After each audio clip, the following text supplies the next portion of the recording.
Hey, sons and daughters, Addison And Julie here, coming at you from beautiful Colorado Springs, Colorado. And today we want to talk about three things that will help you know if you found the one. I don't know if you've noticed, but recently my brothers have gotten engaged. Two of them real engagements, one of them a delusional engagement. So we thought it'd be a good idea to talk about three things that will help you navigate that process toward deciding whether you want to spend the rest of your life with someone. Yeah, here we are, the end of July. Some summer romances might be coming to an end, and we actually started. We did. As So a we were summer romance. And Actually, technically, we were a spring romance.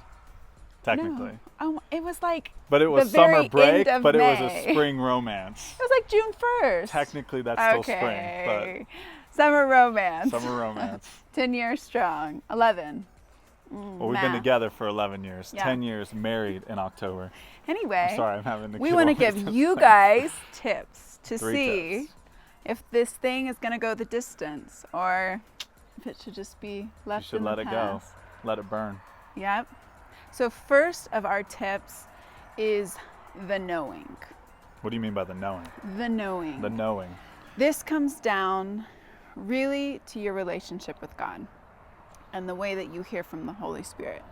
So with the knowing, this isn't anyone else telling you guys would be a really great couple. It isn't even any kind of a list where all the check marks are being met. This is you and God alone, you saying, is this the person you want me to bind my life with? So it's like a deep conviction, a peace that surpasses all understanding. Yeah. Okay. Yeah.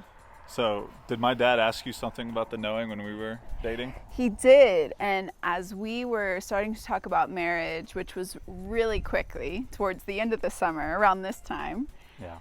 we were in a conversation and John just looked at me and he said, do you know, like you know you're saved, that my son is the man for you? And unfortunately, I had to say no, because Which devastated me. yeah, it did. was. Mm-hmm. It wasn't a very fun due date that No, followed. it was not.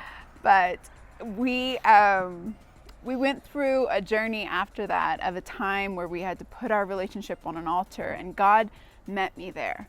And he really did, as I would continue to ask him that question, like, do I know, like I know I'm saved, that Addison is the man for me? And at the end of that time, I was able to confidently say, I do. And that really leads into our second point, which is you're not afraid of those hard conversations. The hard stuff in general. Yeah. So often people think, well, I'm going to wait to talk about the hard stuff till I'm engaged or till I'm married. Things like past relationships, finances, expectations about what the future of the relationship's going to look like.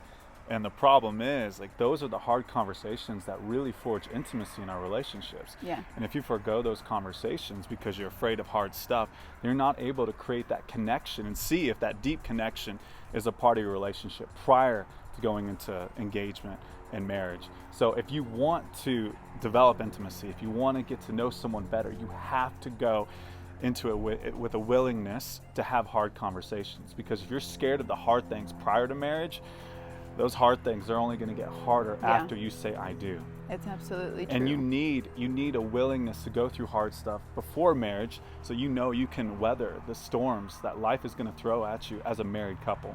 So a sign that this might be the person for you is the fact that you're unafraid of hard conversations. You're willing to have those.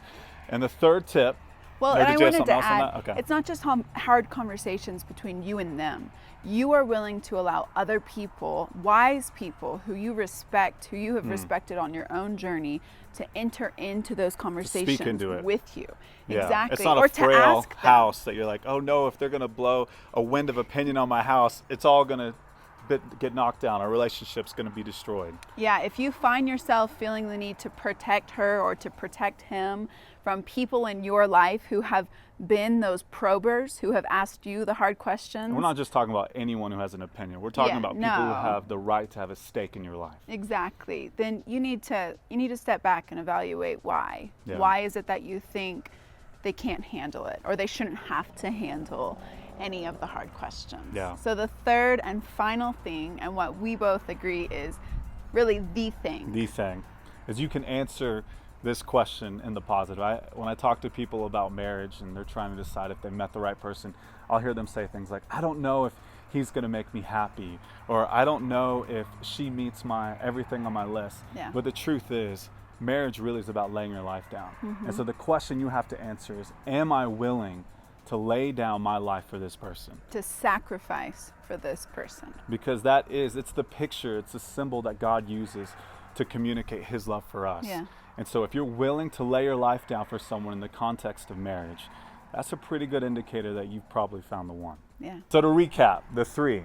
The first one is you have the knowing. Yeah.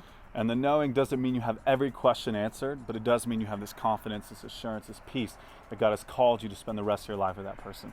The second one is you're unafraid of the hard stuff. Yeah, and not just unafraid, you're excited to go into those hard situations knowing that that's for the growth of the relationship. You're going to go deeper in the relationship. Exactly. And the third one is you can answer the hard question with a yes. Yeah. Yes, I am willing to lay my life down for this person. I am willing. Oh, I'm willing. Yeah.